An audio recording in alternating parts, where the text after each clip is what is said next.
4 words. That was all it took. A mother stood up in a freight wagon on a frozen November street, looked down at her only daughter, and said the thing no child should ever hear. "You are dead weight, and I will not drag you another mile." She drove away without looking back. By nightfall, 19-year-old Clara Winslow would be dying in an alley alone, in a town where not a single soul knew her name. And she would have died there frozen and forgotten if not for a man who came out of the darkness. A man with ghosts of his own. A man who had buried his wife and daughter and sworn he would never let himself care about another living soul. He was about to break that promise. This is their story. 4 words. That was all it took to shatter a world. 4 words spoken on a frozen street in a dying mining town, while the November sky turned the color of old iron and the first snowflakes began their slow and different descent. Get out. You're done.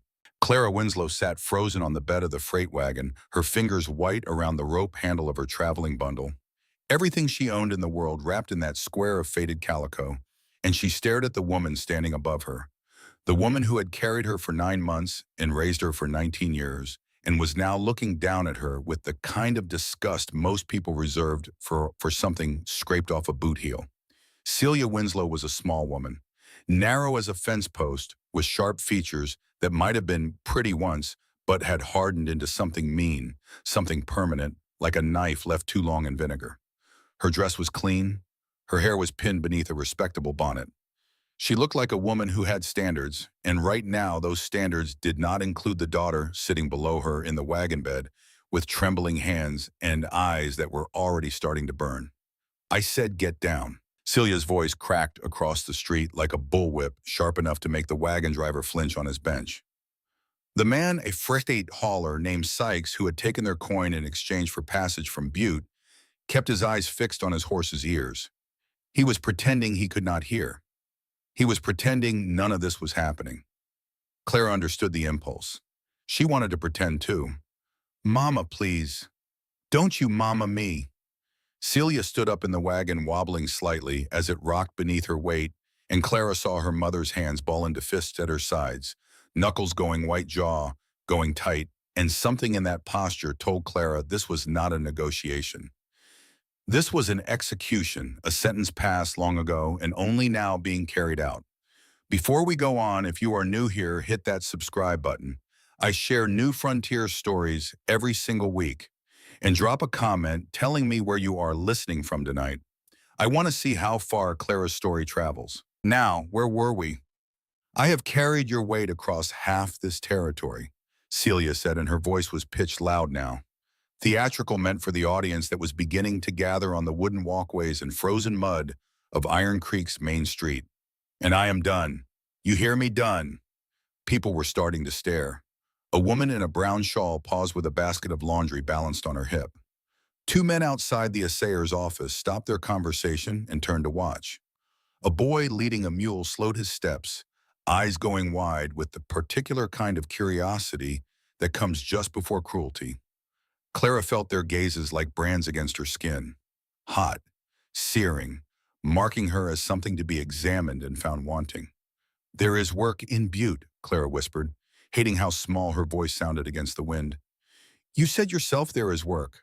I can find something. I can pay my own way." "With what skills?" Celia's laugh was ugly. It bounced off the false fronts of the buildings and echoed down the street. "Cooking, you eat more than you prepare. Sewing, you split every seam you touch. Cleaning, what house wants a girl who takes up space like a plow horse but works like a lame mule?" Each word landed like a fist. Clara had heard them all before, 1,000 variations delivered in whispers and shouts and bitter silences and whiskey-fueled tirades. But never like this. Never in public.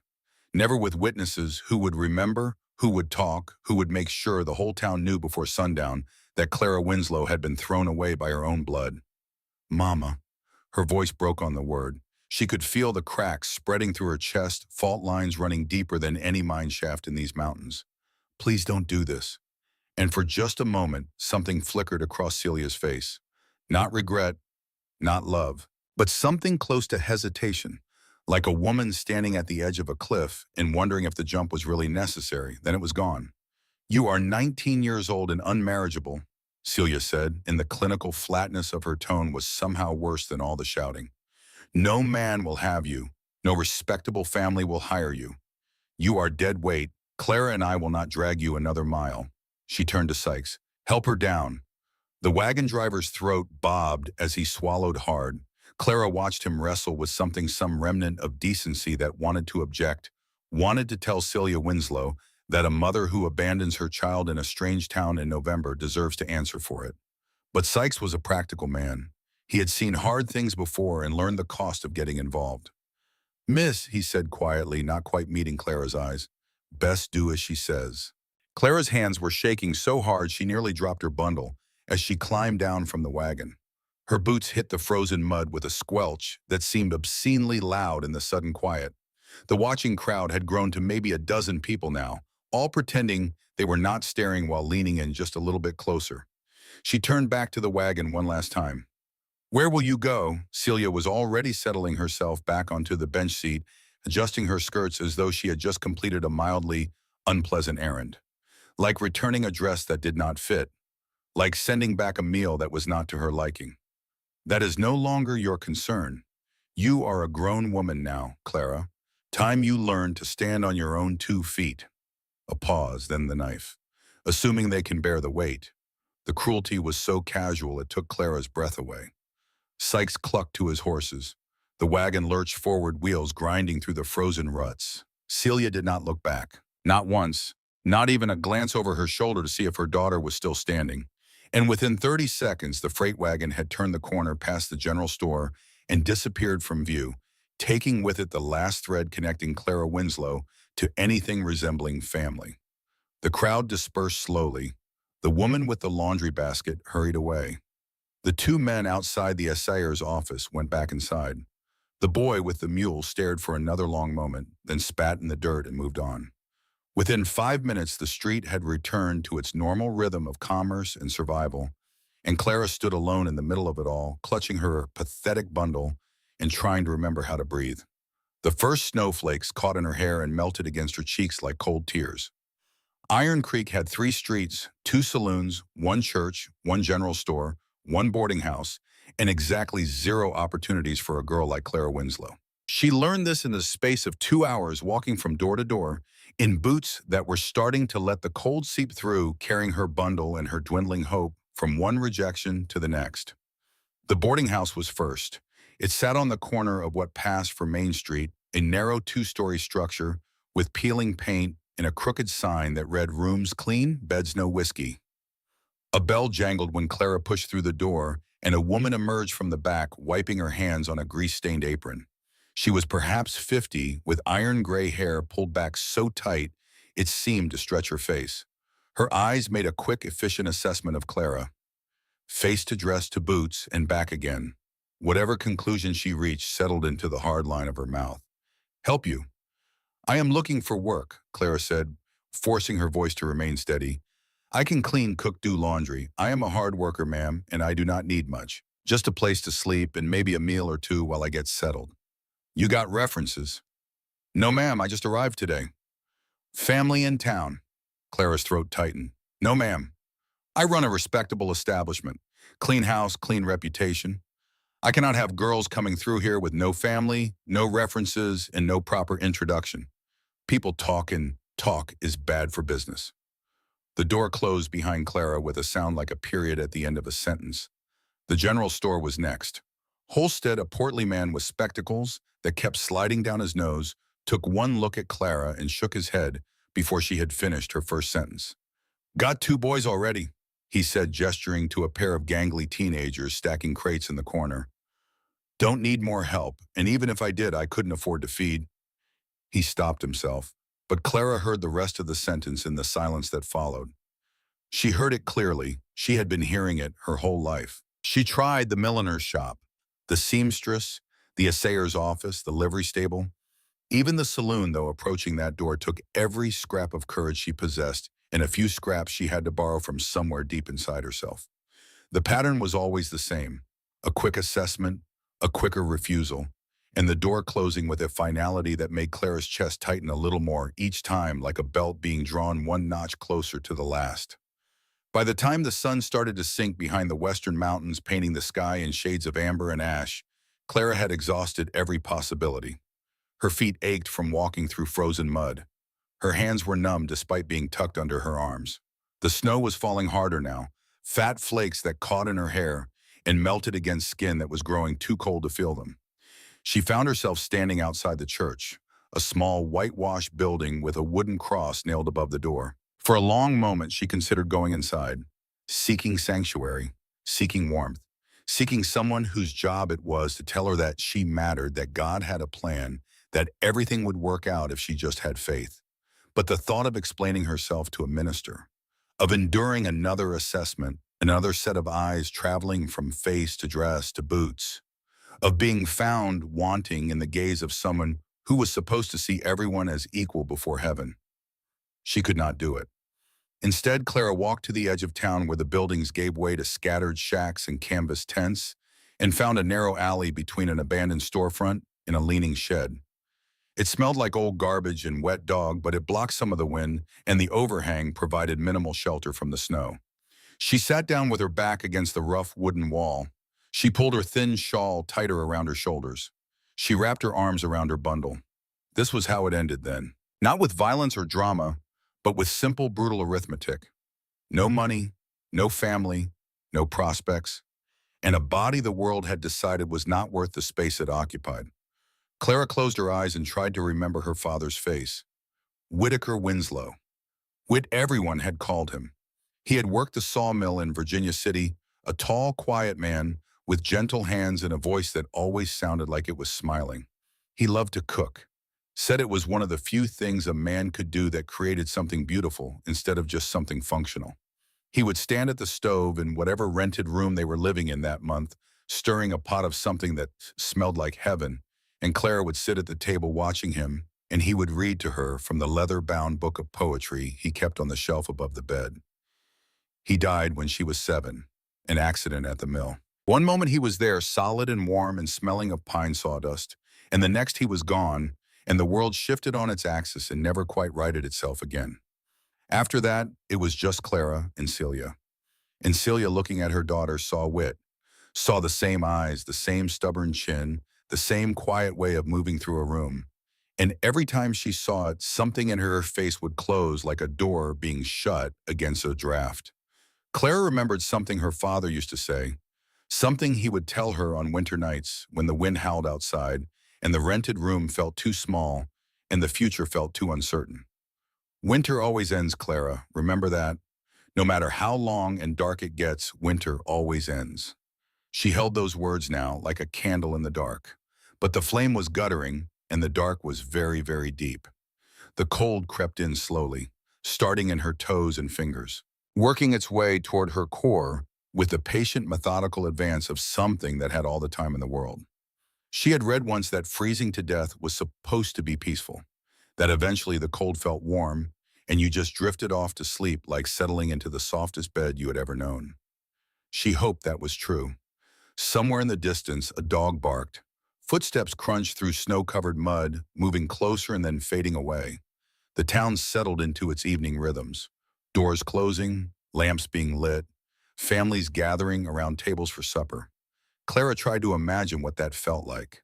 To be warm and fed and wanted.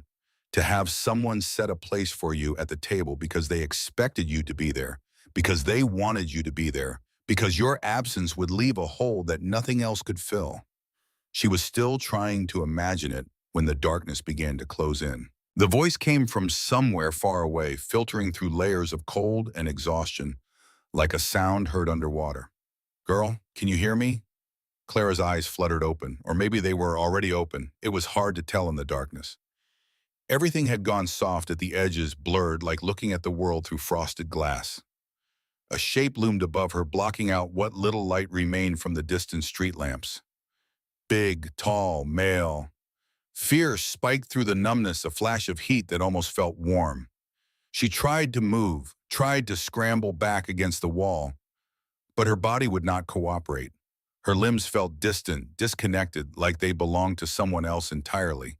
"Easy." The voice was low, rough as gravel on a creek bed, but not harsh. There was something careful in it, something controlled like a man handling a frightened animal. Don't try to move yet. You have been out here too long. A hand touched her shoulder. Massive, calloused, surprisingly gentle. Then her forehead. She felt the rasp of rough fingers against her frozen skin and realized with dim surprise that she could not feel the cold anymore. That was bad. She thought she remembered reading that somewhere. When you stopped feeling the cold, that meant the cold had won. Can't stay here, the voice said more to itself than to her. Already half gone. Clara tried to speak, tried to tell the stranger that she was fine, that he should leave her alone, that she did not need help from anyone because everyone who had ever helped her had eventually decided she was not worth the trouble. But all that came out was a thin sound that might have been a whimper, and she hated herself for making it. She felt herself being lifted. It should have been terrifying, being picked up by a strange man in a dark alley in a town where no one knew her name. Every warning she had ever received, every cautionary tale whispered between girls in rented rooms and boarding houses, told her she should fight, should scream, should resist with everything she had. But Clara was too tired to be afraid, too cold, too far gone into that soft, dark place where nothing hurt anymore and everything felt like it was happening to someone else. She was aware of movement, of being carried through the snow, with a steady, purposeful stride that suggested the man knew exactly where he was going and had no intention of stopping until he got there.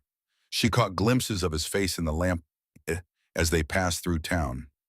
Sharp cheekbones, a heavy beard the color of dark wood, eyes the color of whiskey held up to firelight, amber and warm, and taking in everything while giving nothing back. Where? Her voice cracked like old leather. Where are you?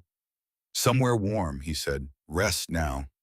She should have fought, should have demanded answers, should have done something other than let a stranger carry her off into the wilderness like a child being taken to bed.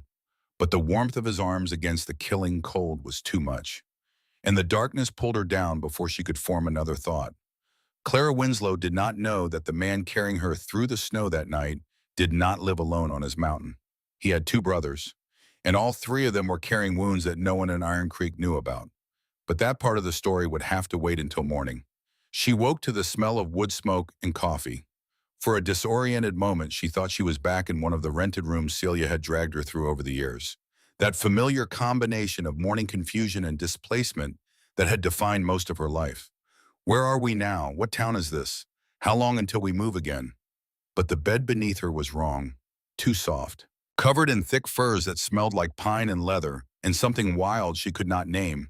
And the walls were wrong too. Rough-hewn logs instead of thin plaster, solid and permanent, in a that rental rooms never were.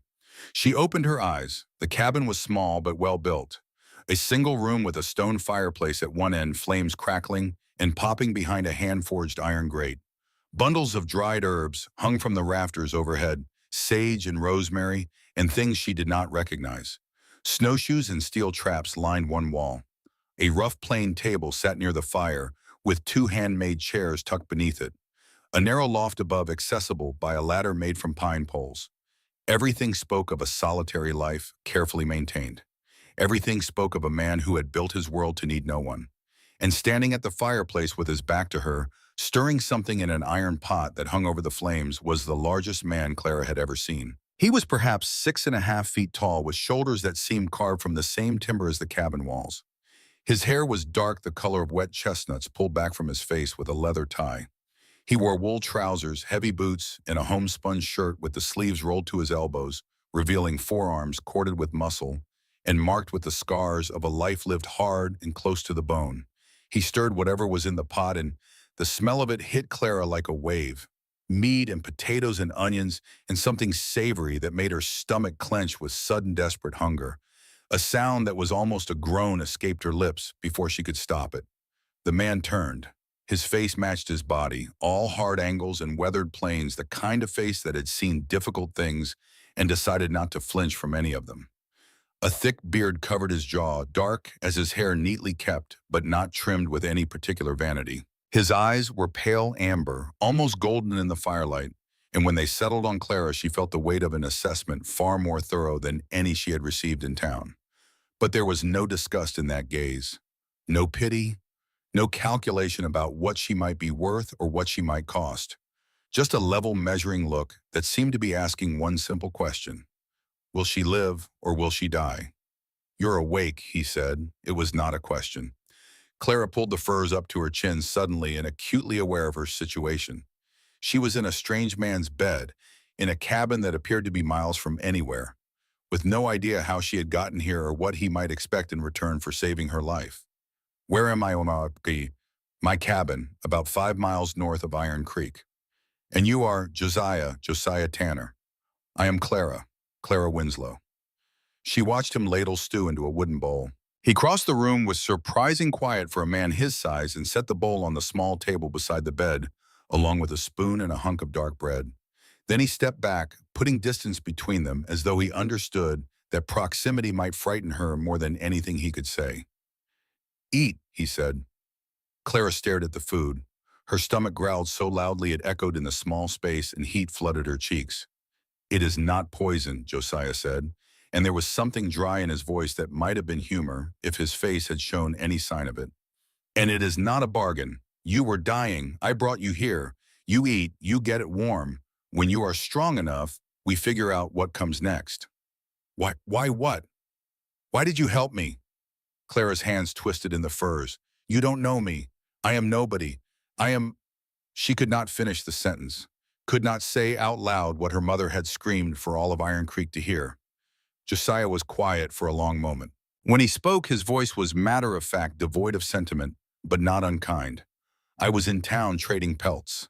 Saw what happened in the street. His jaw tightened, almost imperceptibly, but Clara caught it. A woman like that has no business calling herself a mother. Shame burned through Clara's chest, hot and choking. Of course he had seen. Everyone had seen. Later, when I was heading back, I found you in that alley. He crossed his arms, leaning against the wall near the fireplace with the ease of a man who was accustomed to holding up walls and mountains and the entire weight of his own silence. Nobody should die alone in the cold because the people who were supposed to care for them decided they were not worth the trouble. There was something in his voice when he said it, an edge of old pain sharp as a skinning knife that told Clara he was not just talking about her. He was talking about someone else, someone he had lost, someone whose memory lived in the lines around his eyes and the set of his jaw, and the way his gaze drifted just for a moment to a spot above the cabin door. Clara followed his gaze. 2 names had been carved into the wooden beam above the doorframe. The letters were deep and deliberate, cut with the kind of care a man gives to something permanent, something sacred. But they had been worn smooth at the edges, softened by what could only be years of fingers tracing them in absent-minded grief. Sarah. Emma. A small doll sat on the mantel below the names, beautifully made hand-carved from pale wood with a tiny dress sewn from scraps of blue calico. It was positioned carefully precisely in the center of the mantel, not pushed to the side, not forgotten in a drawer, placed there with intention and dusted with the regularity of devotion. Clara looked from the names to the doll to the man standing by the fire, and she understood something without being told. This cabin was not just a home, it was a shrine. Eat, Josiah said again, more gently this time. Then we talk. Clara reached for the bowl with shaking hands. The stew was simple. Venison potatoes, carrots, onions, seasoned with salt, and nothing else.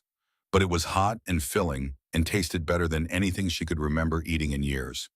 She ate slowly at first, mindful of manners, conscious of being watched, but hunger won out, and she finished the bowl in minutes, sopping up the last of the broth with the bread.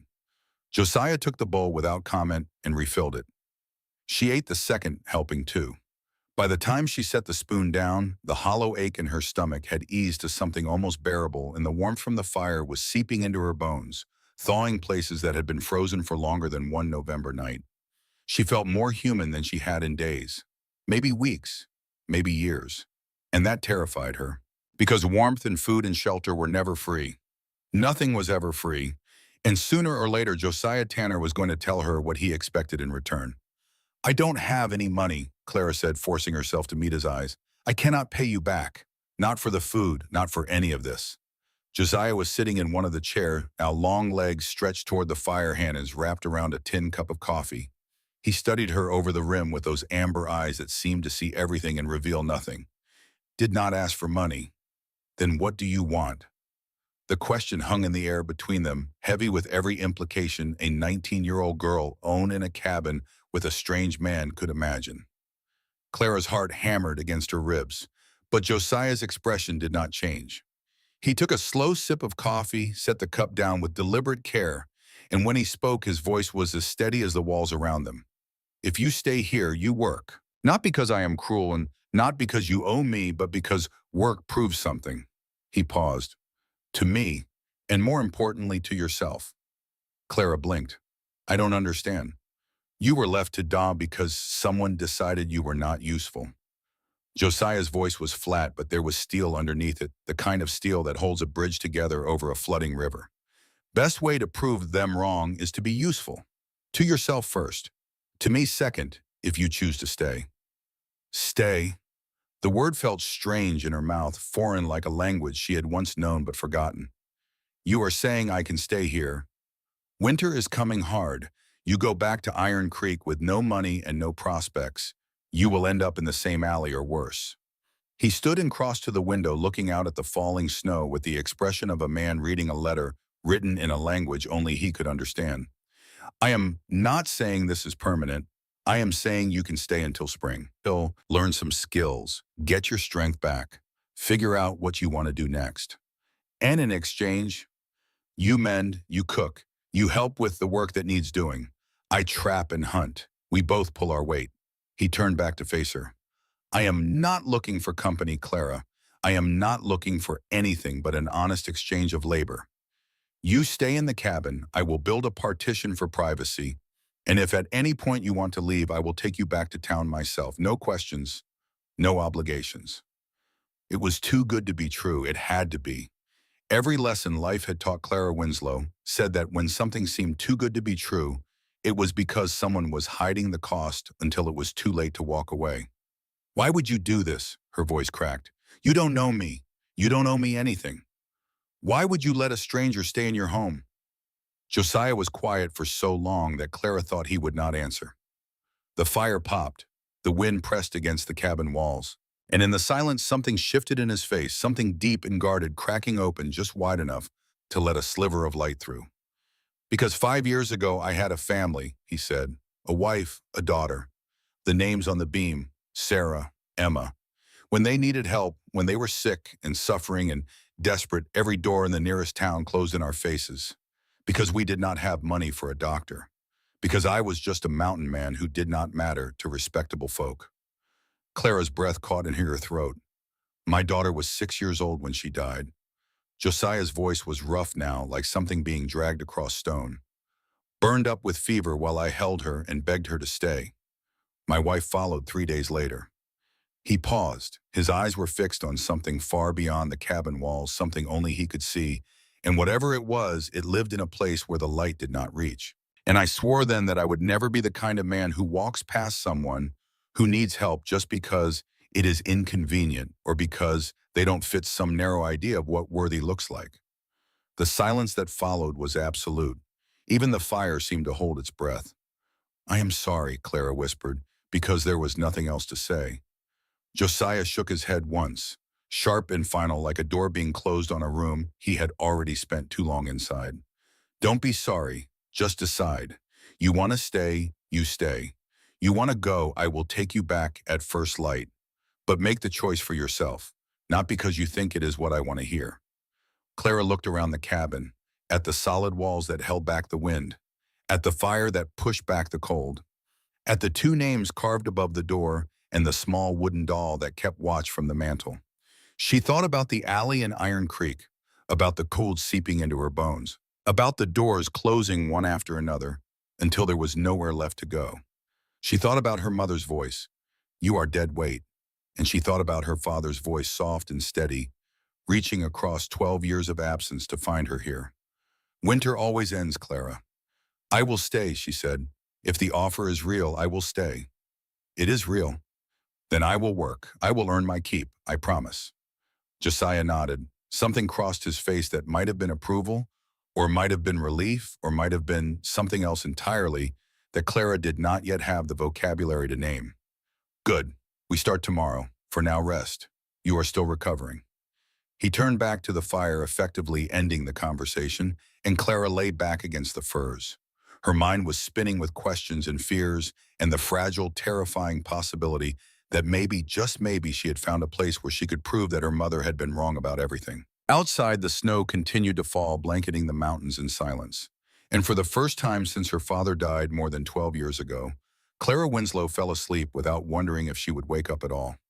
But what Clara did not know, what she could not have known, as she lay in Josiah Tanner's cabin, listening to the fire and the wind, and the steady rhythm of his breathing from across the room, was that morning would bring more than a new beginning. Morning would bring two men on horseback, two men who looked almost exactly like the one who had saved her. Two brothers, each carrying his own scars, his own suspicions, his own reasons for trusting no one. And one of them had already decided that Clara Winslow was a problem that needed to be dealt with before she could do any damage. But that part of the story, that part comes next. The sound of hooves on frozen ground came just after dawn. Clara was standing at the stove, both hands wrapped around the handle of an iron pot, staring into a mess of scorched oats that had gone from porridge to charcoal in the time it took her to turn away and reach for the salt. The smell of burned grain filled the cabin, thick and acrid, and Clara felt her throat tighten with the old familiar shame, the voice in her head that sounded exactly like her mother saying, "See, you cannot even do this. You cannot even manage the simplest task without ruining it." Josiah appeared beside her. He did not sigh. He did not shake his head.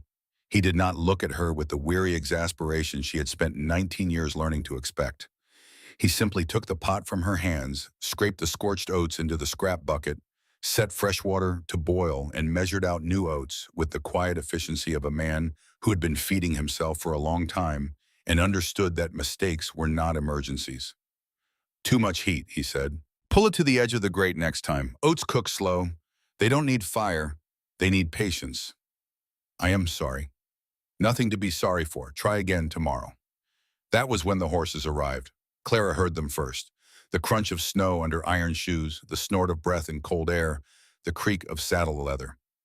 Then Josiah heard them too, and something changed in his posture, a subtle tightening across the shoulders, a shift in his weight that moved him half a step closer to the rifle hanging above the door. He crossed to the window and looked out. "Stay inside," he said, and went out onto the porch. Clara moved to the window.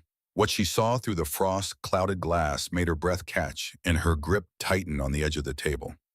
Two men were dismounting in the clearing before the cabin. Two men who looked almost exactly like Josiah Tanner, the same impossible height, the same broad shoulders and long limbs and general architecture of men built for hard country and harder work, the same dark chestnut hair, the same unsettling golden gaze. They could have been carved from the same stone, poured from the same mold, raised from the same unforgiving earth. But there were differences, and Clara's eyes found them quickly because her survival had always depended on reading people fast and reading them true. The first man was harder than Josiah. His jaw was set at an angle that suggested permanent disagreement with the world, and his eyes, when they swept the cabin porch and found his brother standing there, held a coldness that had nothing to do with the weather. He moved like a man who owned every piece of ground he stood on and resented anything that challenged that ownership. The second man was younger. His features were softer at the edges, his mouth more inclined toward expression, and he carried himself with a looseness that might have looked relaxed to someone who was not paying close attention. But Clara was paying close attention. She had learned that skill the hard way, and behind the easy posture and the almost smile, she saw something guarded, something held deliberately in reserve like a card player who keeps his best hand close to his chest. The harder man did not wait for an invitation. He walked straight up the porch steps and pushed through the cabin door as though he had done it 1,000 times before, which Clara supposed he probably had. His eyes found her immediately. Swept from her face to her dress, to her hands, to the mess of scorched oats still sitting in the scrap bucket, and whatever calculation he ran behind those cold, appraising eyes produced a result that settled into his expression like concrete setting in a mold. "What is this?" he said, not to Clara, to Josiah, who had followed him back inside. "Caleb." "No, I want to know what this is. You went to town to trade pelts and came back with the stray." The word landed like a slap. Clara felt the blood drain from her face and then rush back hot and stinging. A stray, like a dog found in a ditch, like something that followed you home and had to be dealt with before it became a problem. Josiah's voice dropped to a register Clara had not heard before, low and level and carrying a warning that any man with sense would have heeded. Her name is Clara Winslow. She is staying here because I offered. My cabin. My decision. Your cabin. Caleb turned the words over like he was examining them for flaws. Sure, your cabin. But when she cleans you out and disappears with half your winter pelts, don't come riding down to my ranch expecting sympathy. He turned to Clara then, and the full weight of his attention was like standing in the path of something large and heavy and moving fast. Why did your mother leave you? The question went straight through Clara's defenses and into the soft place underneath where all the old wounds lived. She opened her mouth to answer, but nothing came out. What could she say? What reason could she give that would not make her sound exactly like what Caleb had already decided she was damaged goods? A burden? Someone who had been weighed and measured and found so fundamentally lacking that her own blood had walked away without looking back. Josiah stepped between them, not aggressively, not dramatically, but with the slow, deliberate movement of a man placing himself exactly where he intended to be. Caleb, that is enough.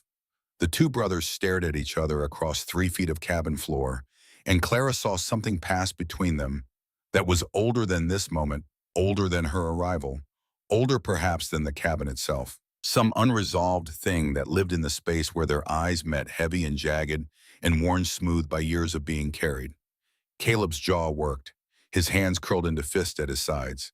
Then he turned on his heel and walked out, his boots heavy on the porch boards, his silence louder than anything he had said.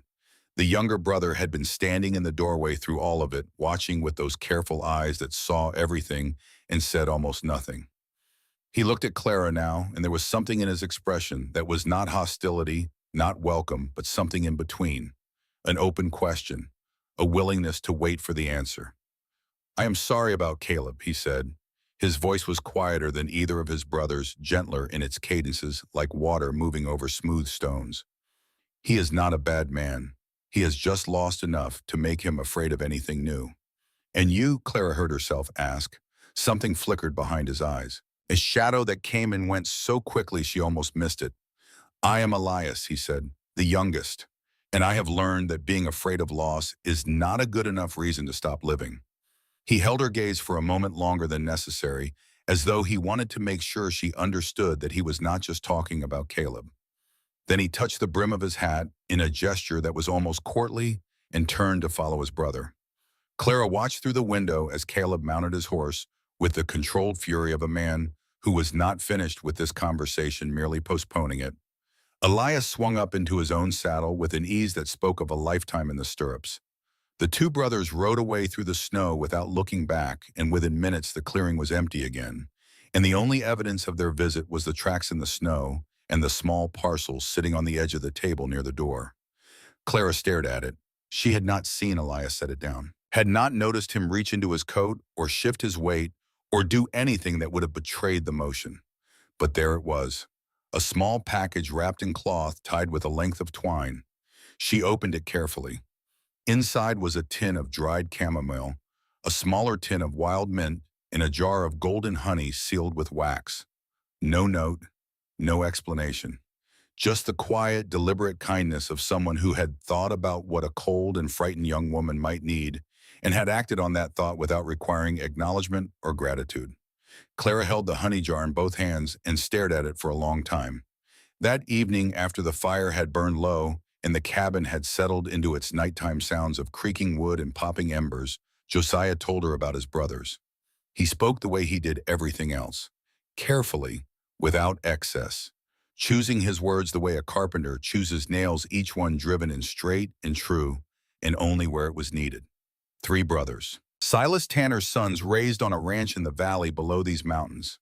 Their father had been a drinker and a hard man, the kind who measured his worth by the bruises he could leave on things smaller than himself. Their mother, Margaret, had been the only softness in the house, the only voice that did not come with a fist behind it. She died when Elias was 10. Silas followed 2 years later, leaving behind a failed ranch, a mountain of debt, and 3 boys who had to figure out how to survive in a world that had never bothered to teach them how. Caleb took the ranch, rebuilt it from wreckage through sheer will and 15-hour days and a stubbornness that would have impressed a mule, made it profitable, made it respectable, married a woman named Lenore who everyone called Nora, and who was by all accounts the only human being alive who could tell Caleb Tanner to sit down and have him actually do it. But before Nora, there had been someone else. A woman who came to the valley with a story about needing a fresh start and a smile that could make a man forget his own name. She stayed 3 months, long enough for Caleb to let his guard down, long enough for him to start thinking about the future in terms of two instead of one. Then she disappeared, took $400 from the strongbox under the floorboards and a piece of something inside Caleb that had never quite grown back. After that, Caleb did not trust women he did not know. He did not trust situations that seemed too convenient. He did not trust anything that arrived unannounced and uninvited and positioned itself inside the defenses he had spent years building. Someone like Clara. And Elias. Elias had his own wound, though he carried it differently, wore it lighter, buried it deeper. A girl named Charlotte, a school teacher's daughter from Helena, who had caught his eye and held it for the better part of a year. They had talked about a life together, about the ranch and the mountains and the children they would raise in the valley's good soil. But Charlotte was waiting for something that Elias could not give her. She was waiting for wealth, for a house in town and a carriage, and the kind of life that did not involve horse dung under her fingernails and snow on the roof from October to April. When a merchant from Helena offered her exactly that, Charlotte left without saying goodbye and married the merchant before the month was out. Elias never spoke about it. But Josiah noticed that his youngest brother, who had always been the most open of the three, the quickest to laugh, the most willing to trust, had begun keeping a careful distance from everyone. Friendly on the surface, empty underneath like a house with all the lights on and nobody home. 3 brothers, Josiah said, staring into the fire. 3 different ways of being broken by the same thing. Clara was quiet for a long time. Then she said, "What broke you?" Josiah did not answer immediately, but his eyes drifted to the names on the beam above the door, and Clara understood that the answer was carved right there in the wood, worn smooth by 5 years of a man's fingers, tracing the letters of the people he could not save. The days that followed were a study in small humiliations and hard-won victories. Josiah rose before dawn every morning, moving through the cabin with the quiet efficiency of a man who had lived alone so long he had forgotten how to make unnecessary noise. Clara would wake to the sound of the fire being stoked, coffee brewing, and Josiah's boots on the wooden floor as he prepared for the day. He never woke her directly, never spoke unless she spoke first. But his presence filled the space like weather, undeniable, unavoidable, and strangely reassuring. On the 4th day, Clara made coffee that Josiah drank without grimacing. She watched him take that first sip, watched his face for the twitch of displeasure she had been expecting, and when it did not come, when he simply drank and set the cup down and said nothing at all, Clara felt something shift in her chest. A loosening, a knot she had been carrying so long, she had forgotten it was there. On the 5th day, she mended a tear in his winter coat so neatly he had to hold it up to the light to find her stitches. Josiah examined the work with the careful eye of a man who respected craftsmanship, then nodded once. That single nod, wordless and brief, meant more to Clara than any praise she had ever received. On the 6th day, she cooked venison stew that actually tasted like food. On the 7th day, Josiah built the partition.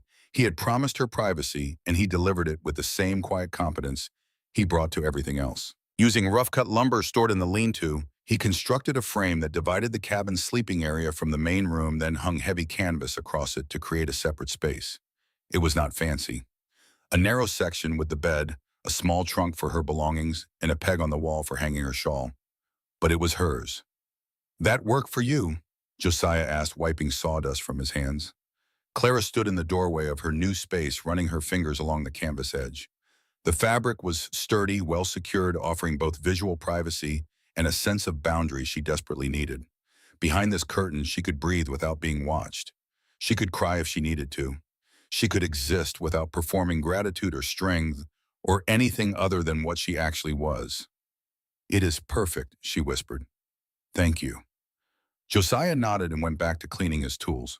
But Clara caught the slight easing of tension in his shoulders, as though he had been worried she might not approve, might not feel safe, might still see him as a threat, rather than what he had somehow become. A man who kept his word. That night, lying in her partitioned space, listening to Josiah's steady breathing from his bedroll near the fire, Clara realized something that made her throat tight with an emotion she did not know how to hold. For the first time since her father died, she felt protected. Not owned, not controlled, not obligated. Protected. It was a feeling so foreign she did not quite know what to do with it, like being handed something precious and fragile, and being told it was hers to keep. The weeks deepened into December. Snow fell almost constantly, piling against the cabin walls and transforming the surrounding forest into a hushed, white cathedral, where the only sounds were wind and the occasional crack of a branch giving way under the weight of winter. Clara learned the rhythms of frontier survival. Josiah checked his trap lines every few days, returning with beaver and marten and the occasional fox pelts that he would stretch and cure and eventually trade come spring. Clara learned to help with the process, scraping flesh from hides with a curved blade that took 2 days to stop making her gag, rubbing the raw skins with a mixture of brains and wood ash that smelled like nothing. She had words for stretching the finished pelts on willow frames to dry by the fire. It was gruesome work, difficult and unpleasant and utterly without glamour, but it was also oddly satisfying. There was a clarity to it that Clara had never found in any other kind of labor. Raw material transformed through effort into something valuable. Worthless made worthy through the simple application of skill and persistence.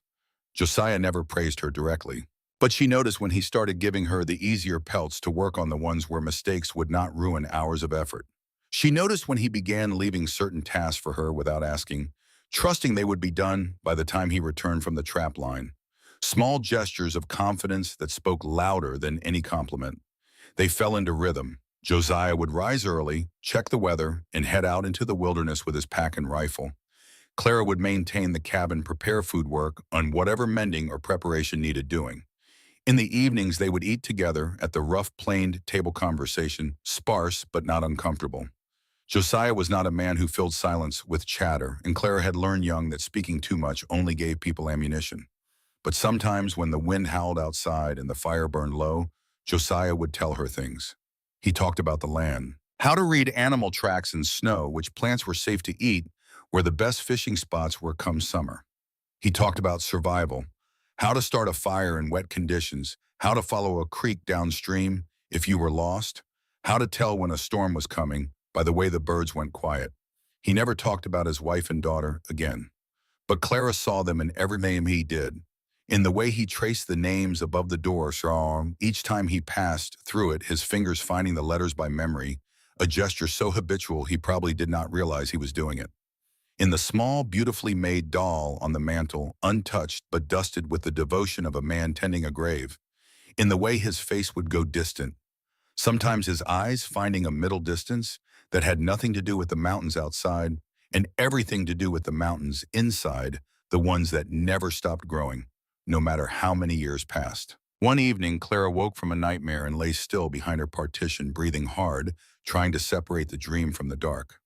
Through the gap where the canvas met the wall, she could see the glow of the fire and a shape beside it. Josiah was sitting in his chair, leaning forward with his elbows on his knees. In his hands, cradled with a tenderness that made Clara's chest ache, was the small wooden doll from the mantel. He held it the way you hold something that is simultaneously the most precious and the most painful thing in the world. His thumb moved across the tiny carved face in a slow, repetitive motion, and his shoulders shook once a single tremor that might have been a suppressor or might have been nothing at all. Clara did not move, did not breathe, did not intrude on this private communion between a living man and his dead. But the next morning she set a cup of coffee beside him without a word, did not explain, did not offer sympathy or platitudes or any of the well-meaning sounds that people make when they encounter grief and do not know what to do with it. She simply placed the cup where he could reach it and went back to her work. Josiah looked at the cup. Then he looked at Clara, and something passed between them that was not gratitude and was not understanding and was not anything that could be named with a single word, but was all of those things woven together into something new. He drank the coffee. She worked at the stove. The fire crackled. The wind pressed against the walls, and the silence between them, which had always been comfortable, became something else. Something warm. 3 days later, Clara slipped on the ice outside the cabin door while carrying the water bucket. Her feet went out from under her and she sat down hard in the snow, the bucket clanging away across the frozen ground, water splashing everywhere, soaking her skirt and her pride in equal measure. Josiah came around the corner of the lean-to at a dead run, moving faster than a man his size had any right to move his face tight with alarm. He reached her in 4 strides and was already reaching down to help her up when he stopped, because Clara was laughing. She was sitting in the snow, soaking wet, shivering, with her skirt plastered to her legs and her hair coming loose from its pins and water dripping down her face, and she was laughing. Not the polite, controlled laugh of a woman performing amusement. A real laugh, rusty and unpracticed and slightly too loud, like something that had been locked in a closet for years and had forgotten its own sound. Josiah stood there with his hand extended, looking down at her with an expression she had never seen on his face before. Surprise, maybe? Or recognition, like he was seeing something he had forgotten existed. Then the corner of his mouth moved, just barely. A twitch that might have been a flinch on any other man but on Josiah Tanner was the equivalent of a standing ovation. And a sound came out of him low and brief and rough as sandpaper that Clara realized after a stunned moment was a laugh. Josiah Tanner was laughing. It lasted maybe 2 seconds, but Clara heard it, and it changed the temperature of every room they would ever share. The days grew shorter and colder as December ground toward its darkest point. Clara found herself standing closer to Josiah than strictly necessary when they worked side by side at the skinning frame. Found herself listening for his footsteps when he was out on the trap line, counting the hours until the cabin door would open and his shadow would fill the frame and she could stop holding her breath. Found herself lying awake at night behind her canvas partition, listening to him breathe and wondering when this man, who had pulled her out of the cold, had stopped being a stranger and started being something she was terrified to name. But what she did not know, what neither of them knew, as December deepened and the snow piled higher and the world outside the cabin walls shrank to nothing, was that the worst storm in 20 years was building over the northern peaks. And it was going to test them both in ways that neither one of them expected. Josiah smelled the storm before the sky showed any sign of it. He was up before dawn on a morning in mid-December, moving through the cabin with an urgency Clara had not seen in him before. His movements were faster, sharper, stripped of the unhurried deliberation that usually defined everything he did. He packed his rucksack with rope, spare traps, a small axe dried meat, and a coil of rawhide, lacing his hands working from a memory so deep it did not require thought. "Storm coming," he said without preamble when Clara sat up in her partition space. "Big one. I can smell it in the air. Need to check the trap line before it hits and make sure we are stocked up." Clara pulled a blanket around her shoulders. "How long will you be gone?" "Most of the day, maybe longer if the snow starts early." He was loading his pack with the efficiency of a man who had done this 1,000 times and intended to do it 1,000 more. "I have stocked extra firewood by the door. Don't let the fire go out. Don't open the door unless you absolutely have to. If the storm is as bad as I think, we might be snowed in for days." Fear moved through Clara's stomach like something cold and alive. "What if something happens to you out there?" Josiah paused, one hand on his rifle. For a moment, she thought he might dismiss her concern with some gruff comment about having survived worse, about knowing these mountains better than any man alive, about not needing anyone to worry about him because he had stopped being worth worrying about 5 years ago. Instead, he crossed to the mantel and took down a small leather pouch. "See this?" He opened it to reveal flint steel and char cloth. "Emergency fire kit. There is another one in the lean-to wrapped in oilcloth hung on the back wall. If something happens to me and I don't come back, you use that to survive until someone comes looking." "Who would come looking?" "My brother Caleb. He ranches about 20 miles south in the valley. We don't talk much, but he knows I am up here. If I miss our spring setting, he will come." He met her eyes. "But that is not going to happen. I have been running this trap line for 5 years. I know every inch of this mountain. I will be back before dark." He said it with such certainty that Clara almost believed him. "Be careful," she said. "Always am." He left just after dawn. The cabin felt enormous in his absence. Clara went through her daily tasks with mechanical precision, banking the fire, preparing porridge that she did not burn, this time sweeping the floor, mending a tear in one of Josiah's wool shirts. But her attention kept drifting to the window, watching the clouds gather and darken over the peaks like bruises forming on the sky. Josiah had been right about the storm. It started as light flurries around mid-morning, pretty and harmless, the kind of snow that children catch on their tongues and old women watch from warm kitchens.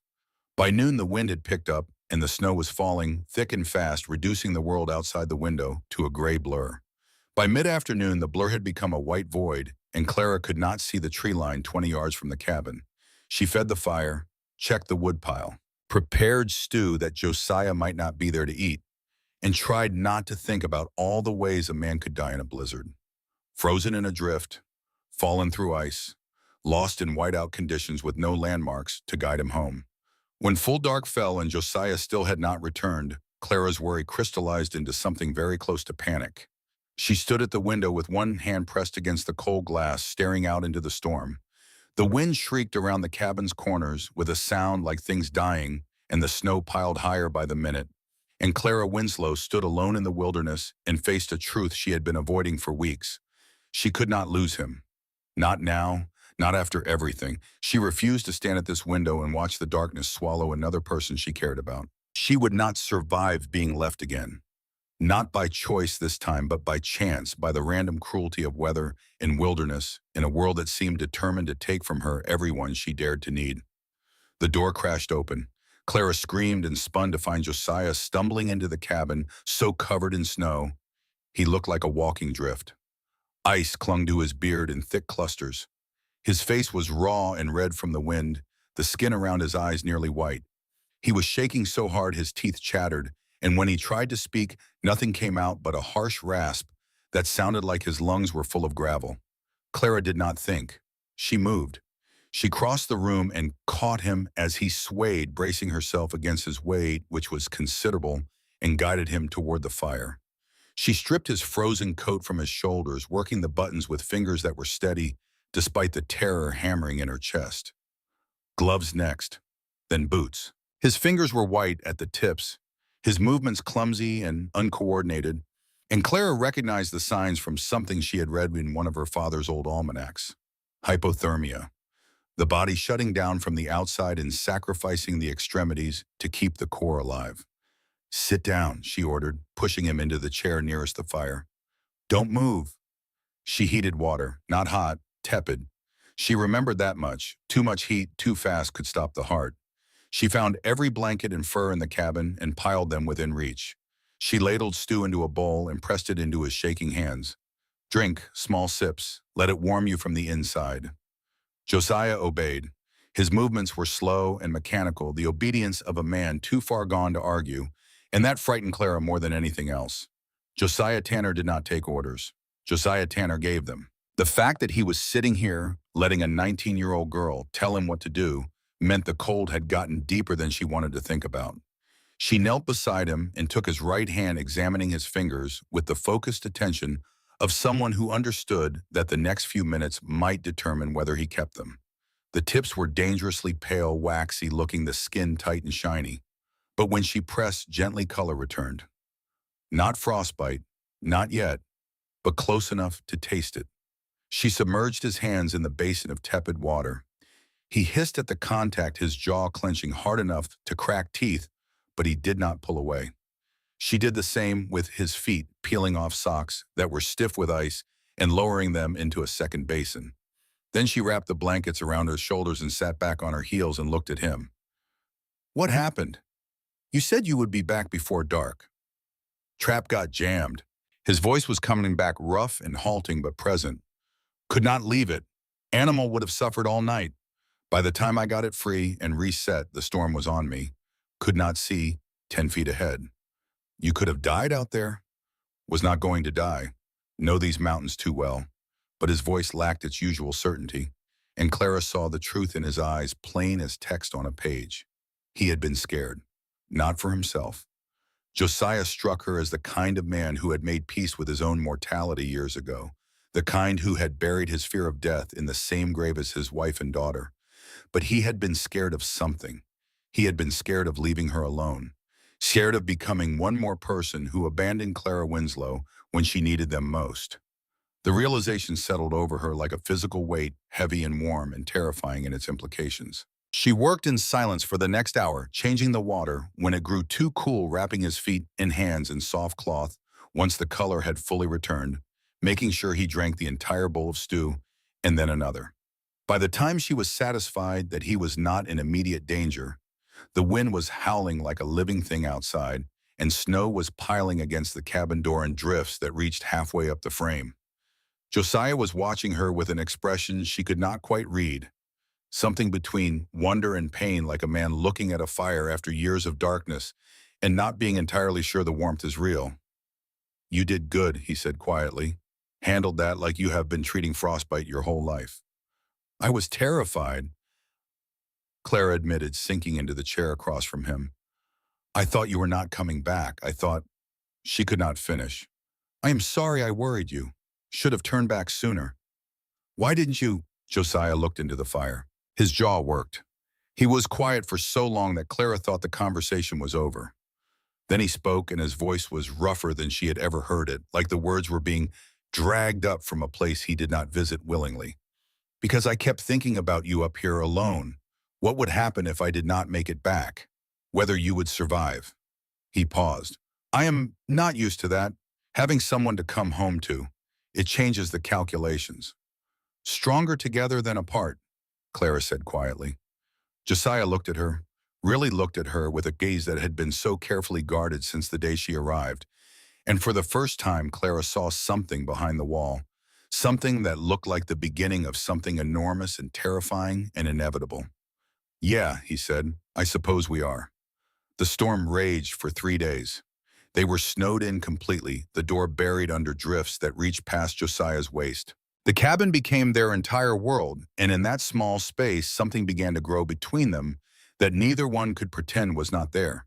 They talked more in those 3 days than they had in all the weeks before. Josiah told her about growing up in the valley, about the way his father's fists had shaped all 3 brothers into different versions of the same wound. Clara told him about the endless parade of rented rooms, about her mother's increasingly desperate attempts to find a man who would take them in, about the gradual erosion of hope that had defined her adolescence. On the second afternoon, Josiah said something that cracked the careful peace between them. They were talking about Celia, about the years of cruelty, and Josiah shook his head and said, "At least your mother is alive. At least you had someone, even if she was cruel. Some people don't even get that." The words hit Clara like a fist she had not seen coming. She set down her coffee cup with a force that rattled the table. Having a mother who is alive and looks at you like you are garbage is not better than having no mother at all. Her voice shook, but not with weakness, with fury. A fury she had never allowed herself to show in front of anyone, because showing anger only gave people more reason to leave. At least an orphan does not spend every day wondering what she did wrong to not deserve love. At least an orphan is not told every single day that she is the reason someone else is unhappy. The cabin went silent. The fire popped. The wind screamed against the walls. Josiah looked at her for a long moment. Then he nodded, slow and deliberate, the nod of a man recognizing a truth he had missed. "You are right," he said. "I am sorry. That was a thoughtless thing to say." He did not explain, did not justify, did not turn her pain into a debate. He simply acknowledged that he had been wrong, and Clara felt something inside her chest crack open, not with hurt, but with relief. Because this was new. This was something she had never experienced. A man who could be wrong and say so without making it about himself. Neither of them spoke for a while after that, but the silence was not cold. It was the silence of 2 people who had just learned something important about each other and were taking the time to hold it carefully. And late on the second night, when the storm was at its worst and the cabin walls creaked under the weight of wind and snow, Clara asked the question she had been holding since the first morning she woke in this cabin and saw the names on the beam and the doll on the mantel. "What was she like, your daughter?" Josiah was quiet for so long she thought he would not answer. The fire popped, the wind screamed, and then slowly, like a man opening a door he had kept locked for 5 years, he began to speak. "Emma was fierce, stubborn as a mountain goat and brave as anything. She would follow me on the trap line, chattering the whole way about birds and tracks and why the sky was blue. His voice was thick with a memory, heavy with the weight of something carried too long and too far. She had her mother's laugh, this bright, bubbling thing that could fill a whole room, and she trusted people completely, believed everyone was good until they proved otherwise. Clara's eyes burned, but she did not look away. She owed him that. She owed him a witness. When she got sick, she kept apologizing, kept saying she was sorry for being trouble, for costing money we did not have. His hands tightened around his coffee cup until his knuckles went white. A child that small, that close to the end, and all she could think about was whether she was costing us too much. Clara reached across the table and placed her hand over his. Josiah stared at their joined hands as though surprised by the contact, as though touch was a language he had forgotten how to speak. She believed you, Clara said with quiet certainty. Children know when they are loved. She knew.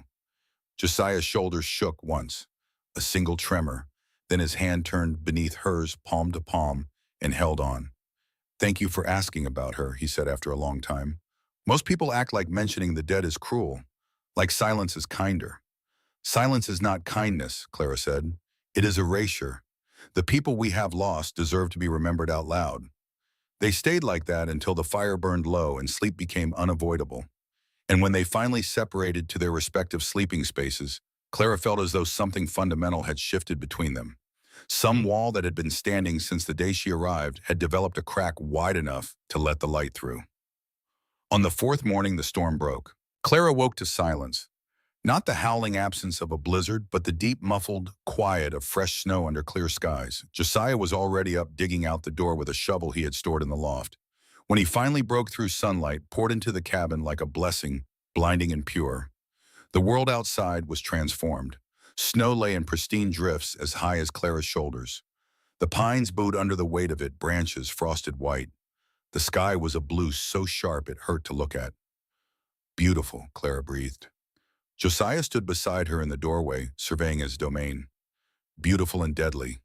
This much snow means game will be struggling. Good for trap lines, bad for everything else. He glanced at her. Something in his expression was different now, more open, less guarded, as though the 3 days they had spent trapped together in the small, warm space of the cabin had worn away some essential layer of his defenses, and what remained underneath was not the granite she had expected, but something closer to heartwood. Hard, yes, weathered certainly, but alive, still capable of growth. You thinking about leaving? He asked. No. The answer came without hesitation. I was just curious about the trails. Something that might have been relief crossed his face.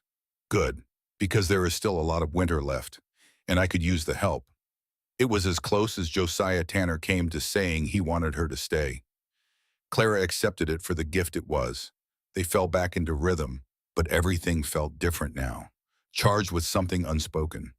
The accidental brush of fingers when she handed him his coffee, the way his hand found the small of her back when he passed behind her chair, lingering a half-second longer than necessary before withdrawing. The way their conversations had begun to drift from practical matters into territory that felt personal and dangerous and thrilling in a way Clara had never experienced. January arrived with a cold so deep it seemed to have a sound, a low, constant hum that vibrated through the cabin walls and settled into the bones. Josiah's trap line was producing well, and Clara had learned to work the hides with a competence that surprised them both. But more than the work, more than the simple rhythm of survival, something else was growing between them. Something neither of them spoke about, but both felt in the small moments that accumulated like snow. It was the anniversary that broke the careful silence. Josiah came back from checking the trap line on a Thursday afternoon in mid-January, his face drawn tight and his movements careful in a way that suggested old pain had resurfaced from somewhere deep. Clara was kneading bread dough at the table, her hands white with flour, when she noticed him standing by the window with one hand pressed flat against the glass, staring out at the frozen landscape with eyes that were seeing something far away and long ago. Josiah, she wiped her hands on her apron. Are you all right? He did not answer for a long moment. When he finally spoke, his voice was rough with something that might have been grief or might have been something harder to name. It is the anniversary. 5 years today since Emma died. 5 years and 3 days since Sarah. Clara crossed to him, slowly giving him space to tell her to stop if he needed distance.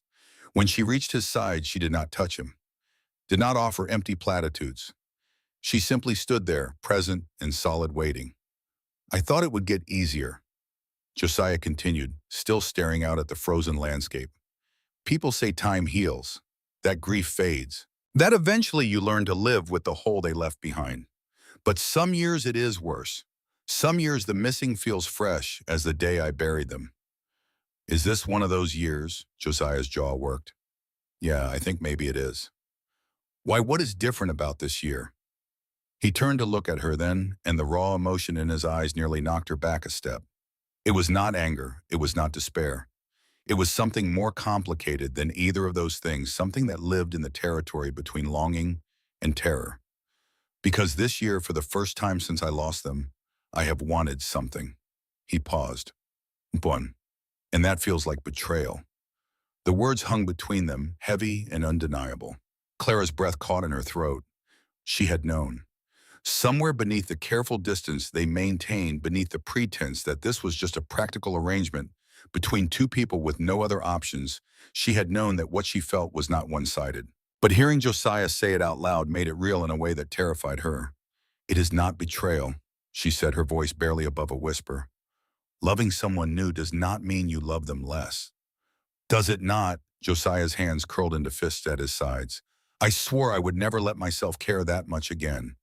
Never put myself in a position to lose someone He stopped himself, but Clara heard the unfinished word echoing in the silence. Love. Josiah. She reached out and took his hand, uncurling his fingers one by one until his palm lay flat against hers. You saved my life. You gave me a place when I had nowhere to go. You treated me like I mattered when the whole world had decided I did not. How could I not? Now it was her turn to stop, her own courage failing at the precipice of confession. How could you not? What? His other hand came up to cup her face, his thumb brushing along her cheekbone with devastating gentleness. Say it, Clara, please. How could I not fall in love with you? The words tumbled out in a rush, propelled by weeks of suppressed feeling and the desperate need to be honest about at least this one thing. I know I should not. I know this was never supposed to be permanent. I know you are still grieving, and I am just some girl you found in an alley, and we are completely wrong for each other in every practical way. But I did. I fell in love with you, and I am sorry if that makes everything harder.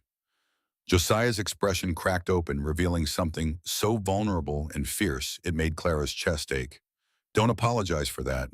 Don't you dare apologize for being the first thing in 5 years that has made me want to keep living instead of just surviving. He kissed her then, not gently, not carefully, but with the kind of desperate intensity that came from holding back too long and finally breaking. Clara kissed him back just as fiercely, her flour-dusted hands tangling in his hair, her whole body leaning into him as though she could somehow climb inside his chest and make a home there. When they finally broke apart, both breathing hard, Josiah pressed his forehead against hers. I am scared, he admitted, scared of losing you, scared of failing you the way I failed them, scared that I am not strong enough to survive that kind of loss twice. I am scared too, scared that you will wake up one day and realize you deserve better, scared that I will never be enough, scared that this feeling is too good to last. Then we will be scared together. Josiah pulled back just enough to meet her eyes. But I am not walking away from this, from you. Not unless you tell me to. I will not tell you to. I could not if I wanted to. They held each other as the sun set beyond the mountains, painting the cabin in shades of amber and shadow. And for the first time since Emma and Sarah had died, Josiah let himself believe that maybe he deserved a second chance at happiness. The next morning, Josiah made an announcement that surprised them both. I want you to meet my family, he said over breakfast. Not right away. The trails will not be clear for another few weeks. But when they are, I want to take you down to the ranch. Let them know you are with me. Clara set down her coffee cup carefully. You want me to meet Caleb, the one who called me a stray. Caleb has history, we all do. But he is still family, and his wife Nora is good people. They have a right to know what has changed up here. And what has changed? Josiah reached across the table and took her hand. Everything. You have changed everything. The words settled over Clara like a benediction, but the fear was still there, coiled tight in her stomach. What if they do not approve? What if they think I am not good enough? Then they can take their judgment and choke on it. Josiah's voice was flat and final. You are with me. That is all that matters. Anyone who has a problem with that is not someone whose opinion I value. Mid-February arrived with a brief warming trend that melted the top layer of snow and made travel possible. They set out just after dawn on a clear, cold morning, following a trail that wound down through the pine forest toward the valley below. The descent was gradual, but relentless hours of riding in near silence, broken only by the crunch of snow under hooves and Josiah's occasional quiet instructions about how to handle the reins. When they dropped below the snow line, rolling grassland spread before them, deep and fertile with a silver ribbon of river cutting through its heart. In the distance, Clara could see buildings clustered together, smoke rising from chimneys. That is the ranch, Josiah said. Caleb built it from scratch after our father died. Runs cattle and breeds horses. A woman emerged from the house as they rode up. Tall and lean, wearing practical trousers and a man's work shirt, blonde hair pulled back in a severe braid. Josiah Tanner, as I live and breathe. Nora's face transformed with something that looked almost like joy. We were starting to think you had turned into a mountain spirit and forgotten how to visit family. Her eyes found Clara. And who is this? This is Clara Winslow. She has been staying at the cabin with me. Nora's eyebrows rose slightly, but her smile did not falter. Well then, Clara Winslow, welcome to the valley. Any woman who can survive a winter up in Josiah's mountain cave must be tougher than she looks. Come inside before you freeze. The house was warm and well-kept, braided rugs on the floor and curtains at the windows. It smelled like fresh bread and coffee. Nora settled them at a large kitchen table and poured coffee without asking. So, she said, sitting across from them with her cup in both hands. How long has this been going on? Nora, Josiah's voice held a warning note. What I am curious, you have not brought anyone down from that mountain in 5 years, and suddenly you show up with a young woman who is staying at the cabin. I am allowed to have questions. Since November, Josiah said. I found Clara in Iron Creek. She needed help. I offered. Things developed from there. Nora's gaze moved between them, taking in the way they sat close together, the protective angle of Josiah's body, the nervous way Clara's hands twisted in her lap. Well, Nora said finally, I am glad. You have been alone up there too long, Josiah. It is good to see you looking like you remember what living is for. The sound of horses outside announced Caleb's return. Through the window, Clara watched a man dismount. Tall like Josiah, but leaner with the same dark hair and sharp features, but a harder edge to everything.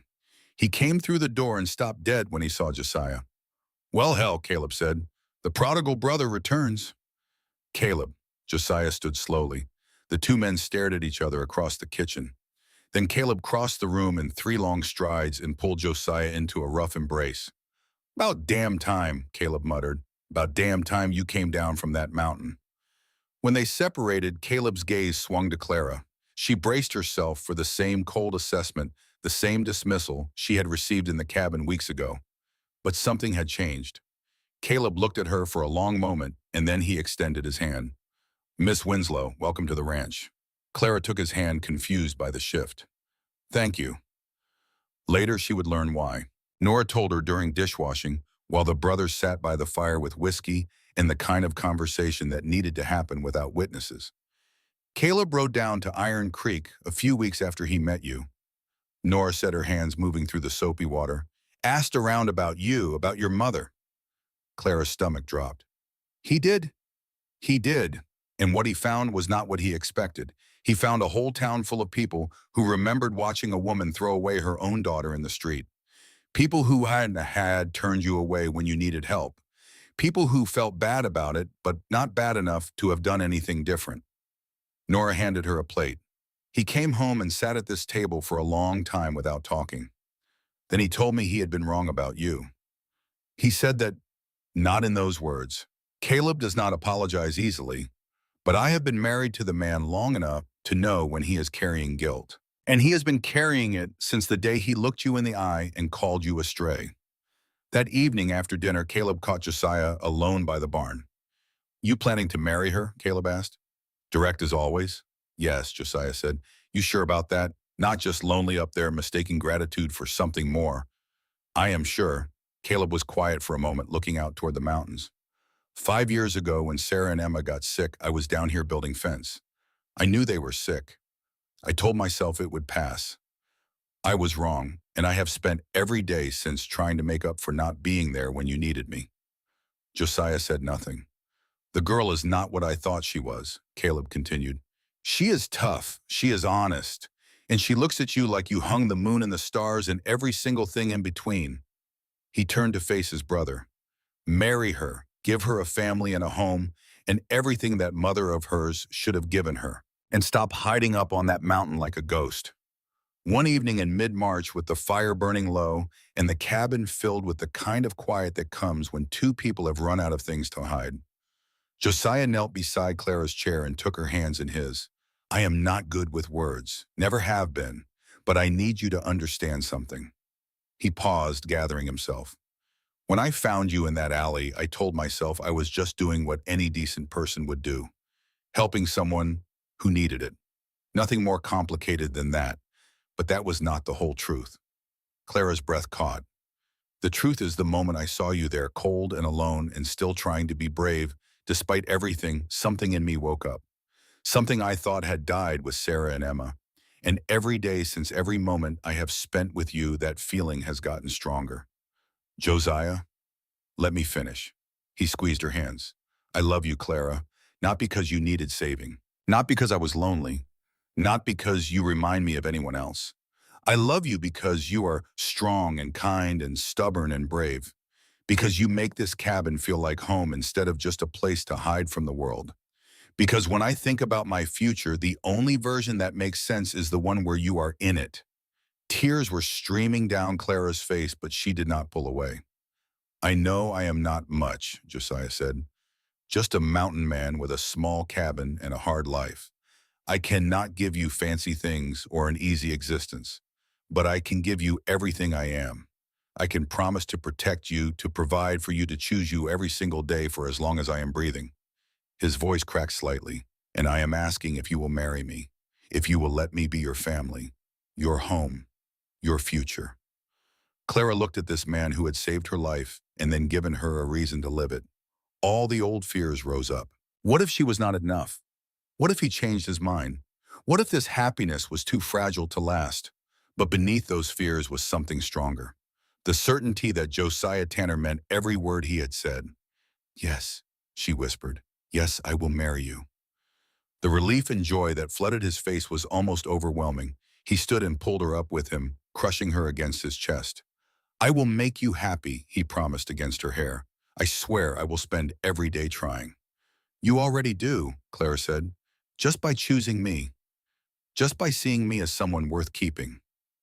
He kissed her forehead, then her temple, then her lips with a tenderness that spoke of commitment and devotion and a future they would build together from nothing but determination and love. 3 days before they were scheduled to leave for the ranch and the wedding Nora was already planning, Clara rode alone to Bridger's Crossing, a small trading post 8 miles from the cabin, on the main route connecting the mountain camps to the mining settlements farther north.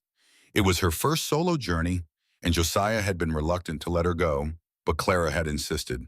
She needed to prove to herself that the strength she had built over the winter was real. The trading post was a rough establishment. 3 buildings clustered around a muddy crossroads where trappers and prospectors stopped for supplies.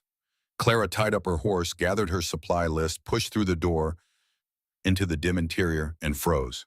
Standing at the counter, haggling over the price of a bottle of whiskey, was Celia Winslow. 5 months had passed since that November day in Iron Creek. 5 months since Clara had watched her mother drive away without looking back. In that time, Clara had been transformed. She was stronger, more confident, more certain of her worth than she had ever been in her life. But seeing Celia now, hearing that familiar voice raised in complaint, brought every old wound rushing back with devastating clarity. Celia turned at the sound of the door. Her eyes went wide with shock that quickly morphed into something uglier. Well, look what crawled out of the woodwork. My darling daughter, alive and well. I had almost convinced myself you had the decency to freeze to death. The trading post owner, a grizzled man named Hoskins, looked between them with uncomfortable awareness. You two know each other. She is my mother. Clara said quietly, forcing herself to meet Celia's gaze. Though she might not remember since she left me to die in an alley last November. Hoskins's expression darkened. That true, Mrs. Winslow. Don't you dare judge me, Celia snapped. That girl was a burden I carried far longer than any mother should have to. The words should have hurt, should have cut Clara down the way they had 1,000 times before. But something had changed. Clara had spent months learning her own worth, had been loved by a man who saw her clearly and chose her anyway, had been welcomed by a family who treated her like she mattered. Celia's venom could not touch that truth. You are right, Clara said calmly. I am not the daughter you wanted. I never was. But that says more about you than it does about me. Celia's face flushed with rage. How dare you speak to me like that, after everything I sacrificed? You sacrificed nothing. Clara's voice was steady, clear, ringing with a certainty she had fought years to find. You resented me from the moment Father died. You looked at me and saw a reminder of what you had lost. And instead of loving the child you still had, you made me pay for his death every single day. You were not worth a second thought. I survived, despite you, despite everything you did to convince me I deserved to die alone in the cold. I survived, and I found people who see my worth, who choose me, who love me exactly as I am. Love? Celia laughed sharp and brittle. Who could possibly love you? His name is Josiah Tanner, and he has asked me to marry me. Clara held up her left hand, showing a ring carved from dark walnut polished smooth. He built me a home. He gave me a family. He showed me that the way you treated me had nothing to do with my worth and everything to do with your own emptiness. That is enough. The new voice came from the doorway. Deep and commanding, it filled the room the way a river fills a canyon.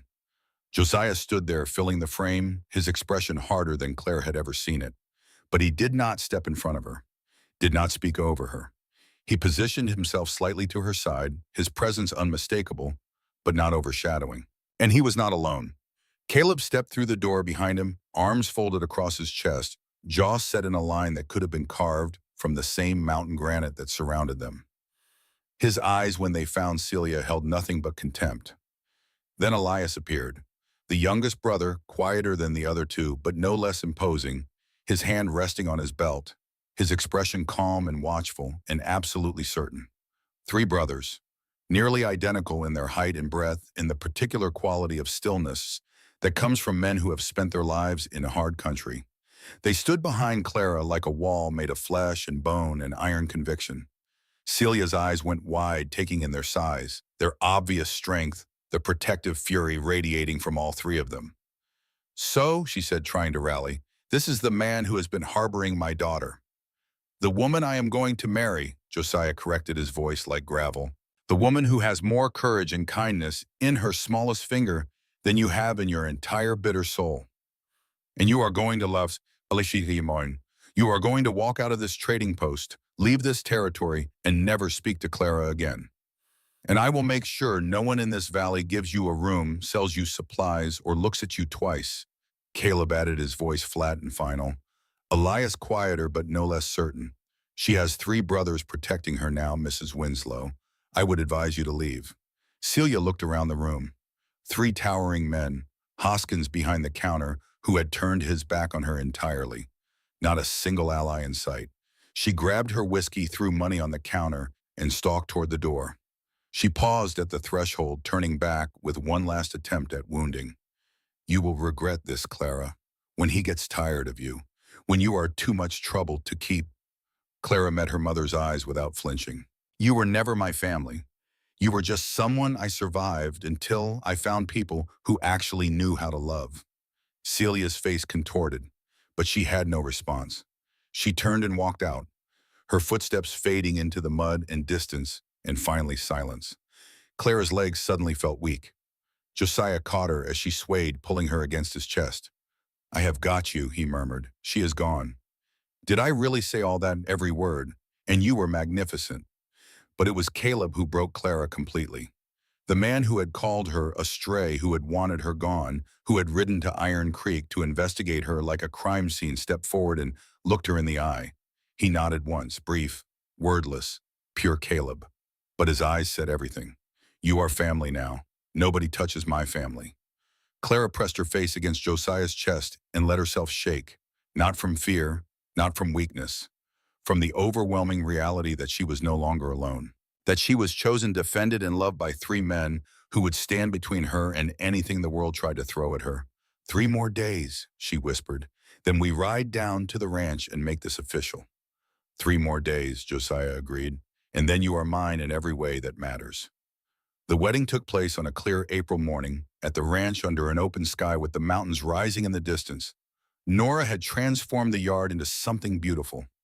Wildflowers in jars on every surface, garlands of evergreen boughs strung along the porch rails, wooden benches arranged in rows for the 30 or so guests who had come from neighboring ranches and the nearest town. Clara wore a dress she had made herself, simple cream-colored, fabric-fitted bodice, full skirt with delicate embroidery around the neckline and cuffs that had taken weeks to complete.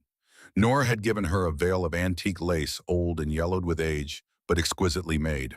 This was my mother's, Nora had said. She wore it when she married my father. I wore it when I married Caleb.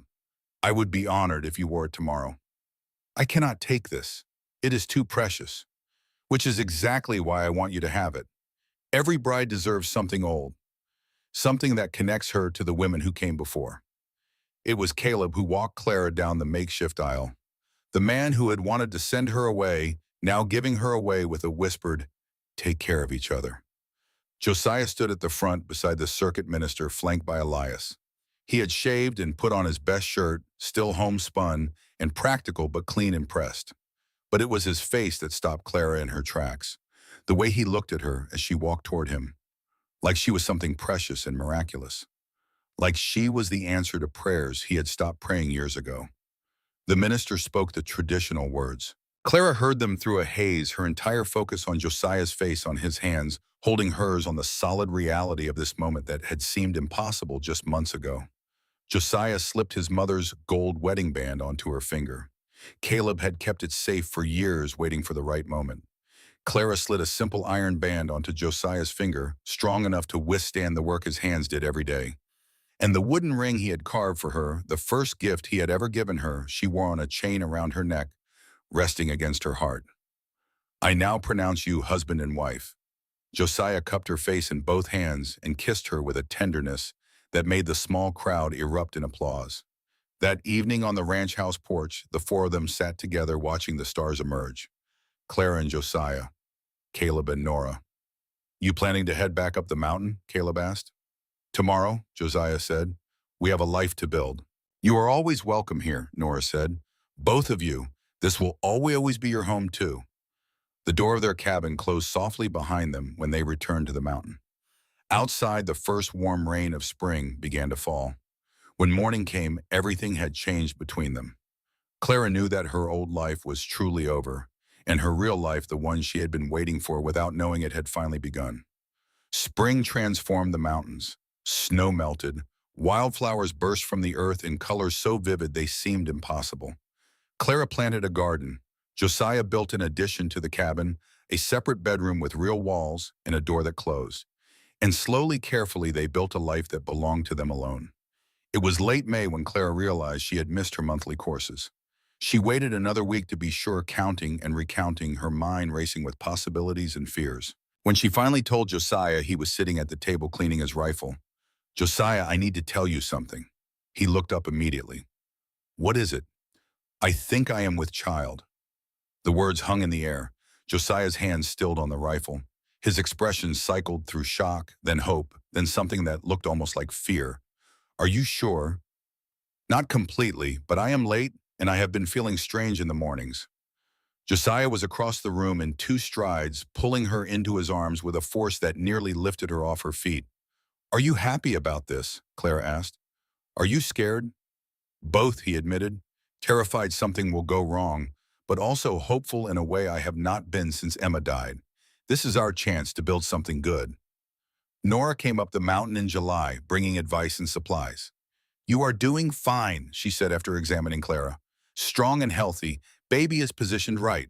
Elias sent up a cradle he had built himself from oak with tiny horses carved around the sides, so detailed and delicate that Clara wept when she saw it. Caleb sent smoked meat and a note in his blunt handwriting. Name the child something respectable, nothing strange. The labor started on a December night during a snowstorm. Josiah was calm in a way that surprised her, moving with a focused efficiency, building up the fire, heating water, laying out supplies. And when the contractions grew stronger and Clara could no longer hide her pain, he held her hand and talked her through it with a steadiness that kept the fear at bay. "You are strong," he murmured as another contraction peaked. "Strongest person I know. You can do this." The labor was long and hard, but just as the sun broke above the eastern peaks, their daughter was born. Josiah caught her with trembling hands, cleared her airway, and the baby's first cry was thin and wavering, but grew stronger with each breath. When he placed her on Clara's chest, Clara felt something fundamental shift in her understanding of everything. This was her daughter. This tiny, perfect creature was hers to protect and love and raise. "She is beautiful." Josiah whispered, his hand gentle on the baby's dark hair. "She is perfect." They named her Emma Sarah Tanner, honoring the family Josiah had lost while claiming a future that belonged to them alone. The years that followed brought more children, a son they named Daniel and another daughter they called Grace. The cabin was expanded twice to accommodate the growing family. They made regular trips down to the ranch where Nora and Caleb doted on the children, and Josiah and his brother finally healed the rift that had separated them for so long. Elias eventually met a school teacher named Corinne, who had come to the valley to teach at the new one-room schoolhouse. She was quiet and patient and had the kind of gentle stubbornness that matched Elias perfectly. Clara watched their courtship with quiet satisfaction, seeing in Elias the same cautious hope she had once felt herself, and knowing that this time for all of them, the hope was justified. Celia Winslow never returned to the territory. Some wounds deserved to stay closed. 20 years passed. Emma Sarah grew into a fierce, stubborn young woman who rode horses with her uncle Elias and argued politics with her uncle Caleb, and had her grandmother Sarah's laugh, or so Josiah said, though he could only have been guessing. Daniel was quiet like his father, good with his hands, already talking about building his own cabin farther up the mountain. Grace was the youngest and the wildest, all skin knees and bird nests and questions that had no answers. Josiah was slower now, silver threaded through the dark hair at his temples. His hands, which had always been so steady, shook sometimes when the weather turned cold, old damage from that blizzard night 20 years ago making itself known. But his eyes were the same, amber and warm and seeing everything. Clara's honey blonde hair had threads of silver too. The lines around her eyes were deeper, but her hands were strong, her back was straight, and the garden she had planted that first spring had grown into something that fed half the valley. The wooden ring still hung on a chain around her neck. Worn smooth now, almost translucent with age, but never removed. Never forgotten. The first gift, the first promise, the beginning of everything. On the mantel above the fireplace, the small carved doll still kept watch. But it was no longer alone. Beside it stood three more figures, carved by Josiah's own hands over the years. A girl with her arms spread wide, a boy standing tall, a smaller girl with her face tipped up toward the sky. Emma Sarah, Daniel, Grace. The old family and the new together on the mantel, together in the cabin, together in the life that had grown from a frozen alley in Iron Creek into something vast and rooted and unshakable. On the afternoon of Emma Sarah's 20th birthday, they gathered at the ranch. The children of the next generation, Caleb and Nora's grandchildren, and the little ones Elias and Corinne had brought into the world chased each other through the wildflowers while the adults sat on the porch. Caleb and Nora, Elias and Corinne, Josiah and Clara, three brothers and the women who had taught them that love was not a risk to be avoided, but a foundation to be built upon. Josiah's arm came around Clara's shoulders. "Happy?" he asked, the same question he had asked that first night in the cabin when she had finished 2 bowls of stew and looked at him with eyes full of fear and exhaustion and the faintest impossible flicker of hope.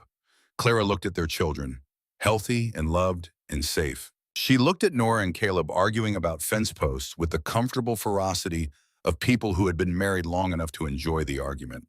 She looked at Elias and Corinne sitting close together on the porch swing, his hand resting on her knee with the quiet certainty of a man who had finally stopped being afraid. She looked at the valley spreading before them, green and gold in the afternoon light, at the mountains rising behind blue and permanent against the sky, at the ranch that Caleb had built from nothing and the life that all of them had built from even less. And she thought about a girl standing alone on a frozen street in a dying mining town, clutching a bundle of everything she owned, watching her mother's wagon disappear around the corner. Winter always ends, Clara. Her father's voice reaching across the decades, still steady, still warm, still true. Happy, she said, more than I ever thought possible. Good. Josiah pulled her closer. Because you deserve every bit of it, every single bit. And standing there in the golden afternoon light, surrounded by the life they had built from nothing but determination and love, Clara believed him. She was not the girl who had been thrown away. She was the woman who had been found, chosen, cherished. She was home. The past no longer had the power to define her. The future stretched bright and full of possibility. And in the present moment, wrapped in Josiah's arms with their children's laughter ringing through the air, Clara knew beyond any doubt that her mother had been wrong about everything. She was not worthless. She was not a burden. She was not dead weight. She was exactly enough. She was loved. She was home. And that truth, hard-won and fiercely defended, was something no one could ever take away. The story of the girl abandoned in Iron Creek became the story of the woman who built a family in the mountains, who proved that love was always stronger than cruelty, who showed that second chances were real if you were brave enough to reach for them, who learned that winter always ends and that what waits on the other side is worth every frozen mile it takes to get there. And in the end, that was the only story that mattered.